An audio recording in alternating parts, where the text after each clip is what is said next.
Muy buenas tardes, amigos de Noti Express MX, y un saludo a todas las personas que vean este video. Pues amigos, el día de hoy nos encontramos a 28 de diciembre del 2024. Pues resulta que se hace tendencia en las redes sociales el ministro Alberto Pérez Dayán, y esto porque se dio a conocer la manera o cómo fue la supuesta traición a la ministra Norma Piña y al resto de sus colegas. Recordemos lo que hace unos días atrás el ministro Alberto Pérez Dayán decía en el Pleno de la Suprema Corte de Justicia de la Nación.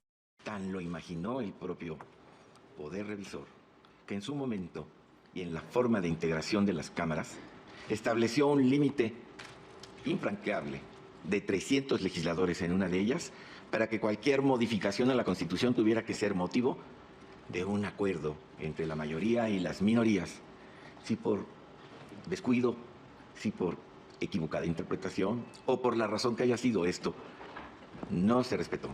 Y hoy tenemos los números que integran cada cámara y se producen cambios como los que hoy estamos analizando.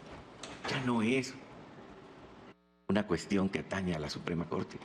Quienes en su momento decidieron repartir los escaños de cada cámara tendrían perfectamente claro que esas mayorías podrían llegar a decisiones como esta, a la cual yo me referí como una reforma irresponsable, pero tan irresponsable la creo como atribuido a mí mismo. Tampoco podría decir que tengo las facultades para decir qué es lo que debió llevar o no llevar la Constitución. Lo digo a propósito de los límites a los que se refirió el señor ministro Lainez, con los cuales también me preocupo. ¿Cuáles son los límites? Los límites tendrían que ser los que el propio texto supremo le puso a las representaciones legislativas, sin exceder 300, para que cualquier cambio constitucional tuviera que ser consensado con quienes pensaran igual que ellos y alcanzar las 2/3 partes. Esto no sucedió. Es precisamente a lo que hoy nos enfrentamos, y de esta materia podemos esperar cualquier tipo de reforma que ustedes imaginen. Gracias, señora ministra. Por este discurso es que el ministro Alberto Pérez Dayán pues fue tachado de traidor por parte de la oposición, señalando que no había desechado o eliminado la reforma al Poder Judicial, cuando en su momento pues la Suprema Corte de Justicia de la Nación podía haber hecho algo para evitar la aplicación de la elección de los jueces, magistrados y ministros. A lo que la oposición ha señalado esta misma reforma como la destrucción, o comparado, ¿no?, con la destrucción del Poder Judicial. Bueno, pues el día de hoy sale publicado a través del País esta nota en donde hace referencia a cómo se produjo supuestamente la traición del ministro Alberto Pérez Dayán a la presidenta y también a sus colegas, los ministros de la Suprema Corte de Justicia de la Nación. El ministro de la Suprema Corte de Justicia, Alberto Pérez Dayán, se entrevistó en persona con la presidenta Claudia Sheinbaum pocos días antes de la sesión en la que el alto tribunal validó la polémica reforma al Poder Judicial, que somete la elección de jueces al voto popular. En esa reunión en el despacho de Sheinbaum, a la que lo llevó al senador Adán Augusto López, el ministro adelantó a la presidenta cuál sería el sentido de su voto y se comprometió a honrar su palabra. El día decisivo en el Supremo, Pérez Dayán sorprendió a sus colegas togados al votar contra el proyecto que hubiese rescatado la carrera de miles de jueces y magistrados. Fuentes del Senado, de la Presidencia y la Corte han confirmado al País el encuentro entre Pérez Dayán y Sheinbaum y han dado detalles de las negociaciones a cargo de Adán Augusto López, el operador todoterreno del oficialismo. Este diario ha intentado varias veces hablar con el togado, o sea, haciendo referencia al ministro Alberto Pérez Dayán, para conocer su versión de los hechos, pero no ha respondido a las reiteradas peticiones. Se necesitaban 8 votos para que el Supremo pudiese entrar al estudio de fondo de la reforma judicial. El proyecto elaborado por el ministro Juan Luis González Alcántara proponía validar que solo la cúpula judicial, integrantes de la Corte, del Tribunal Electoral y del Tribunal de Disciplina, fuese electa en las urnas. La votación en el Pleno quedó en 7-4. Inesperadamente, Pérez Dayán se alineó con las 3 ministras que suelen votar asuntos de manera favorable a los gobiernos de Morena. Se refiere a Yasmín Esquivel, Lenia Batres y Loreto Ortiz. Pérez Dayán, para calmar la sorpresa del grupo mayoritario, argumentó durante la sesión que él no había hecho más que votar conforme a sus propios precedentes, en referencia a que en el pasado ya había suscrito la postura de que las enmiendas a la Carta Magna no pueden ser revertidas por la Corte mediante acciones de inconstitucionalidad, que es el recurso que promovió la oposición para combatir la reforma judicial.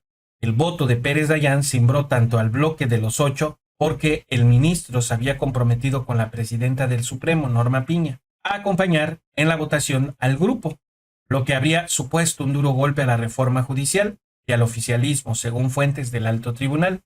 Ese acuerdo quedó sellado con la foto que el día anterior a la sesión decisiva se tomaron en grupo los 8 togados junto con los colaboradores de sus ponencias. Las imágenes mostraban una sólida unidad. Tras la sesión del 5 de noviembre, la oposición en el Congreso, principalmente el PRI y el PAN, denunció de inmediato que Pérez Dayán fue presionado por el gobierno para conseguir su apoyo en el Supremo, teniendo en mente el caso del senador Miguel Ángel Yunes, que también dio un giro inesperado en su voto a favor en Morena. En contraste, desde el bloque oficialista, el ministro fue celebrado como héroe cuando antes había sido uno de los adversarios favoritos de Morena. 4 fuentes afirman a este periódico que no existieron tales presiones, sino que, por el contrario, el togado vio una oportunidad de hallar acomodo en el nuevo orden de poder. El propio Pérez Dayán, en una breve entrevista con Reforma, negó que haya mediado la coacción en su decisión. Apenas un día después de la votación en el Pleno de la Corte, en un ánimo festivo, Adán Augusto, coordinador de Morena en el Senado y secretario de Gobernación en el sexenio de Andrés Manuel López Obrador, reveló detalles del acercamiento entre el ministro y el oficialismo. Lo hizo durante una reunión del grupo parlamentario morenista frente a varios senadores. 3 fuentes presentes en esa reunión señalan que, de acuerdo con el relato aportado por el líder de la bancada, Sheinbaum le pidió sondear a alguno de los 8 togados claramente contrarios a Morena. A la presidenta le preocupaba que la ambiciosa reforma judicial naufragase en la Corte, tras tantos meses de negociación y desgaste político. Sheinbaum acudió a Adán Augusto tomando en cuenta que este fue titular de Gobernación y como tal tuvo relación con actores políticos de todos los niveles, incluidos los jueces de la Corte. A la par, y por si las gestiones del coordinador morenista no surtían efecto, la mandataria pidió a Arturo Saldívar, su coordinador de política y gobierno, redactar una nueva iniciativa de reforma judicial para enviarla al Congreso para el caso que se diera una decisión adversa en la Corte. Adán Augusto relató a sus correligionarios que aceptó la encomienda de Sheinbaum, pero esta vez le hizo una petición a la mandataria, que solamente él fuese el mediador del Ejecutivo para esa y otras negociaciones espinosas, como lo que se refiere a la presidencia de la Comisión Nacional de Derechos Humanos, que estaba en ese momento en curso en el Senado. Sheinbaum concedió su requerimiento. Como titular de Gobernación en la era de López Obrador, Adán Augusto había trabado una buena relación con Pérez Dayán. Decidió acudir a él. El ministro le dijo, siempre de acuerdo con las fuentes, que él ya tenía resuelto su voto, en congruencia con sus decisiones precedentes. Fue el togado quien le pidió a Adán Augusto llevarlo con la presidenta Sheinbaum, según compartió el coordinador del grupo morenista. En aquella reunión en Palacio Nacional prosiguió Pérez Dayán comprometiendo su voto ante la mandataria. El togado ya había buscado tender puentes con Sheinbaum desde el periodo de la transición del gobierno. A través de algunos colaboradores le envió obsequios en señal de amistad, en un momento en que la confrontación entre el ejecutivo de López Obrador y los ministros iba en ascenso. Pérez Dayán también había solicitado audiencia a algunos políticos influyentes de Morena en semanas anteriores. Adán Augusto negó en la charla con los senadores que se haya negociado algún trato especial con Pérez Dayán. Los legisladores de Morena entendieron que el ministro buscaba un acercamiento, un guiño mirando al futuro. Un funcionario de la presidencia refuerza la versión de que el ministro no fue presionado, a contrapelo de los trascendidos de que el oficialismo había amenazado a Pérez Dayán con supuestos expedientes en la Fiscalía y también en la Ciudad de México contra el togado y su hijo. Se les pudo haber presionado desde hace mucho tiempo, porque la mayoría de los ministros tienen cola que les pisen, y la presidenta Claudia Sheinbaum siempre dijo no, que no es su estilo. Adán Augusto continuó el autoelogio, dijo a sus correligionarios que además de asegurar el voto de Pérez Dayán, consiguió que el Pleno de la Corte prevaleciera el criterio de que la mayoría calificada en las votaciones se alcanza con 8 ministros y no con 6. Los togados habían debatido en sesiones anteriores qué lectura debía imponerse, sin llegar a un acuerdo. En la sesión del 5 de noviembre algunos ministros sugirieron apegarse a la literalidad de la Constitución, que tras la enmienda judicial establece 6 votos. Si ese criterio hubiese triunfado, el proyecto del ministro Alcántara hubiera tenido una segunda oportunidad de prosperar, pero una mayoría de los togados se decantó por el requerimiento previo de 8 votos. Adán Augusto comentó a los senadores de su grupo que ese resultado fue producto de su eficaz operación con otros ministros con los que tuvo contacto. Varios togados se han distanciado de Pérez Dayán a raíz de su votación, de acuerdo con fuentes de la Corte.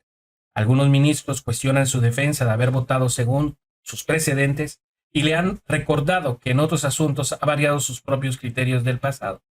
Dentro y fuera de la Corte, funcionarios judiciales han protestado en su contra y lo han calificado de traidor. Incluso en la Feria del Libro de Guadalajara, durante la presentación de una obra, fue encarado por una manifestante que le recriminó por ser cautivo de Morena.